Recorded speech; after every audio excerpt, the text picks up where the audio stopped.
সুপ্রিয় দর্শক, আমি এই মুহূর্তে রয়েছি যমুনা সেতুর পূর্ব প্রান্তের যে টোল প্লাজা রয়েছে সেই টোল প্লাজায়। আমি যদি আপনাদেরকে দেখাতে চেষ্টা করি যে এই রোডটি দিয়ে কিন্তু যানজট নেই বললেই চলে। টোল প্লাজায়ও গাড়ির কোনো বাড়তি কোনো চাপ নেই।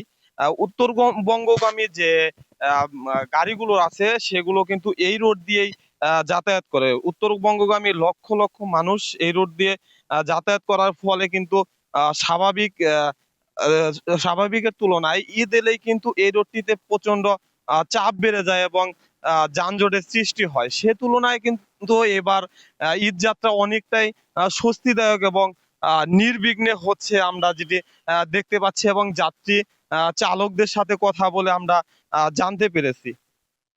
আপনারা দেখতে পাচ্ছেন যে ট্রাকের উপর কিন্তু মানুষ যাতায়াত বাড়ি ফেরার জন্য যাচ্ছে।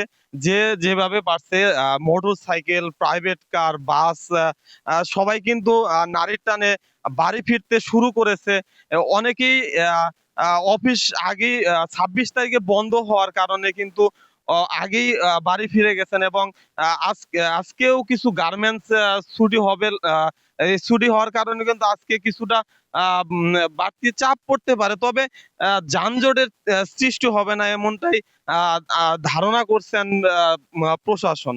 যমুনা সেতুর সাইট অফিসারের পক্ষ থেকে কিন্তু নানা ধরনের পদক্ষেপ নেওয়া হয়েছে যাতে নির্বিঘ্নে মানুষ যাতায়াত করতে পারে। পুলিশ প্রশাসন কিন্তু 24 ঘন্টা এই রোডটি দিয়ে এই মহাসড়কে কাজ করে যাচ্ছে নিরলস ভাবে। তারা যেটি জানিয়েছেন, ঘরমুখো মানুষকে নির্বিঘ্নে যাতায়াতের জন্যই কিন্তু তাদের এই প্রচেষ্টা। তবে বলা যায় তাদের এই প্রচেষ্টা অনেকটুকুই সার্থক, কারণ গত কয়েকদিনে দেখেছি যে এই রোডটিতে কিন্তু যানজট তৈরি হয়নি, স্বাভাবিকভাবেই কিন্তু যান চলাচল করেছে। আমি একটা তথ্য আপনাদেরকে দিয়ে রাখি, গত 24 ঘন্টায় কিন্তু এই মহাসড়কটি দিয়ে বা এই যমুনা সেতু দিয়ে গাড়ি পারাপার হয়েছেন, যান চলাচল হয়েছে 48,335টি এবং টোল আদায় হয়েছে 3,38,92,900 টাকা। স্বাভাবিক সময় যেখানে গাড়ি চলাচল করে 11 থেকে 12,000, সেখানে গাড়ি চলাচল করেছে 48,000-এর উপরে। অবশ্যই গাড়ির চাপ বৃদ্ধি পেয়েছে, এখান থেকেই বোঝা যায়। তো আপনারা দেখতে পাচ্ছেন যে টোল প্লাজায় কিন্তু কোনো চাপ নেই, খুব নির্বিঘ্নে কিন্তু মানুষ খুব স্বস্তিতেই বাড়ি ফিরছেন, যেটি আমরা দেখতে পাচ্ছি। পুলিশ প্রশাসনের সাথে আমরা কথা বলে যেটি জানতে পেরেছি, তারা কিন্তু এই মহাসড়ককে ঘিরে যে পরিকল্পনা সাজিয়েছিলেন সেই পরিকল্পনা কিন্তু অনেকটুকুই সফল হয়েছে। তারা এই মহাসড়ককে 4টি সেক্টরে ভাগ করে কিন্তু তারা কাজ করে যাচ্ছেন 24 ঘন্টা এবং 750 পুলিশ সদস্য মোতায়েন রয়েছে মানুষকে নির্বিঘ্নে বাড়ি ফেরানোর জন্য। 65 কিলোমিটার এলাকা জুড়ে কিন্তু এই 750 পুলিশ সদস্য কাজ করে যাচ্ছেন 24 ঘন্টা এবং যানজট নিরসন বা অন্যান্য দুর্ঘটনার জন্য কিন্তু মোবাইল টিম এবং পিকেট টিম কাজ করে যাচ্ছেন নিরলস ভাবে।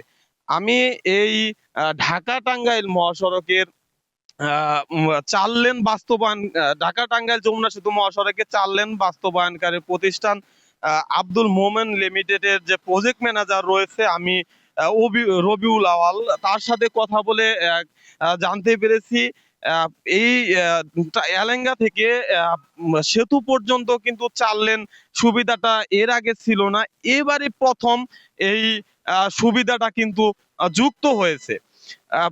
পুরোপুরি রাস্তাটি প্রস্তুত না হলেও কিন্তু ঈদ যাত্রাকে নির্বিঘ্ন করতে কিন্তু এই 4 লেন এলেঙ্গা থেকে সেতু পর্যন্ত কিন্তু খুলে দেওয়া হয়েছে। এই আঙ্গিকে গোড়াই থেকে কিন্তু সেতু পর্যন্ত 4 লেনের সুবিধা পাচ্ছে, আর এই 4 লেনের সুবিধার কারণে কিন্তু এই রোডটিতে যানজট নেই বললেই চলে। আমি যাত্রীদের সাথে কথা বলে জানতে পেরেছি যে ঢাকা থেকে চন্দ্রাতে কিছু হালকা একটু যানজট হয়, তবে সেটা তুলনামূলকভাবে কিছু নয়। তারা যেটি বলছে যে খুব নির্বিঘ্নে কিন্তু এই সেতু পর্যন্ত পৌঁছাতে পেরেছেন কোনো যানজট ছাড়াই। এমন কোনো যানজটের কবলে কিন্তু তারা পড়েনি। আমি কয়েকজন চালকের সাথে কথা বলেছি, তারা যেটি জানিয়েছেন এই রোডটি 4 লেন খুলে দেওয়ার কারণে কিন্তু তারা খুব নির্বিঘ্নেই এই সেতু পর্যন্ত পৌঁছাতে পারছেন, এবং যেহেতু টোল প্লাজায় কোনো চাপ নেই, সেতুতেও কোনো চাপ নেই, তারা কিন্তু খুব স্বস্তিতেই গাড়ি চালাতে পারছেন বলে আহ, চালকরা আমাকে জানিয়েছেন। আমি টোল নিয়ে কিছু তথ্য আপনাদেরকে দিয়ে রাখি। সেতুর পূর্ব প্রান্ত এবং পশ্চিম প্রান্তে মোট 18টি ভূত দিয়ে কিন্তু যান চলাচল করছেন। যান চলাচল করছে 4টি, দুইটি দুইটি করে কিন্তু দুই সাইডে 4টি মোটর সাইকেলের জন্য আলাদা লেন কিন্তু দিয়েছেন নির্বিঘ্নে মানুষ চলাচল বা যাতায়াত করার জন্য। এছাড়াও 4টি 4টি 8টি ভূত রয়েছে, যেটি ফাস্ট ট্র্যাকের মাধ্যমে লেনদেন করার জন্য মোট দুই প্রান্তে মোট 18টি ভূত রয়েছে। এই ঈদ যাত্রাকে নির্বিঘ্ন করতে টাঙ্গাইল শ্রমিক ফেডারেশন কিন্তু পুলিশ প্রশাসনের সাথে খুব স্বেচ্ছাসেবক হিসেবে কাজ করে যাচ্ছেন। তাছাড়াও অন্যান্য স্বেচ্ছাসেবী সংগঠন আছে, যারা এই ঈদ যাত্রাকে নির্বিঘ্ন করতে কিন্তু তারা কাজ করে যাচ্ছেন। এখন পর্যন্ত যানজটের কোনো দেখা যায়নি। আমি এখন পর্যন্ত যেটি চালক, যাত্রী এবং সেতু কর্তৃপক্ষের সাথে কথা বলেছি, তারা কিন্তু যেটি জানিয়েছেন অনেকটাই নির্বিঘ্নে কিন্তু মানুষ বা এবার এই ঈদে কিন্তু স্বস্তিতে বাড়ি ফিরতেছেন। এই 4 লেন যদি পুরোপুরি চালু হয়, এরপরেও অন্যান্য ঈদ যাত্রাও কিন্তু খুবই স্বস্তিদায়ক হবে বলে জানতে পেরেছি।